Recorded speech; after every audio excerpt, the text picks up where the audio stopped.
ഞാൻ ആദ്യമായിട്ടാണ് ഗൾഫിൽ വന്ന് ഇപ്രകാരം ഒരു കുർബാന അർപ്പിക്കുന്നത്.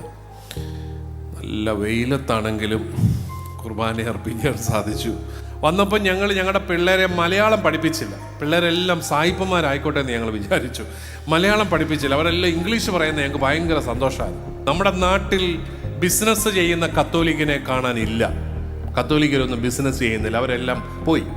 ഒരു കാലത്ത് ഏറ്റവും വലിയ ബിസിനസ്സുകാര് നമ്മളായിരുന്നു. നാട്ടിലെ വഴക്കെല്ലാം ദുബായിലോട്ട് പറിച്ചു നട്ടിട്ടേ ഉള്ളൂ.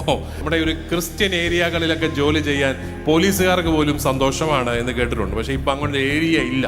നിങ്ങളെല്ലാം ഇങ്ങനെ പോകുന്നതുകൊണ്ട് ക്രിസ്ത്യൻ ഏരിയ ഒന്നും നാട്ടിലില്ല. നിങ്ങളുടെയൊക്കെ ദൈവങ്ങൾ ശരിക്കും പറഞ്ഞാൽ കർത്താവ് ഈശോമിശിഹായൊന്നും അല്ല എന്ന് എനിക്ക് തോന്നിയിട്ടുണ്ട്. നിങ്ങളുടെയൊക്കെ ദൈവങ്ങൾ നിങ്ങളുടെ പിള്ളേരാ. അയ്യോ, അവർ പറയുന്നിടത്താണ് നിങ്ങളൊക്കെ നിൽക്കുന്നത്. 2000 വർഷമായി നമ്മുടെ നാട്ടിൽ സുവിശേഷം വന്നിട്ട്, പക്ഷേ സൺഡേ കാറ്റക്കിസം റെഗുലറായിട്ട് തുടങ്ങിയിട്ട് 75-80 വർഷങ്ങളെ ആയിട്ടുള്ളൂ. വേദപാഠ പുസ്തകമൊക്കെ തുടങ്ങിയിട്ട് അത്രയും വർഷങ്ങൾ പോലും ആയിട്ടില്ല. ഇത്രയും ധ്യാന കേന്ദ്രങ്ങൾ, ഇത്രയും പള്ളികൾ, ഇത്രയും അച്ഛന്മാർ, ഇത്രയും കന്യാസ്ത്രീകൾ, ഇതൊക്കെ കഴിഞ്ഞ 50 വർഷം ഉണ്ടായത്. ഇതിനു മുമ്പ് ഇതൊന്നും ഇല്ല. പഴയ പള്ളികൾ നിങ്ങൾ ശ്രദ്ധിച്ചിട്ടുണ്ടോ? കുഞ്ഞു പള്ളികളാ. പഴയ പള്ളികളെല്ലാം കുഞ്ഞു പള്ളികളാ.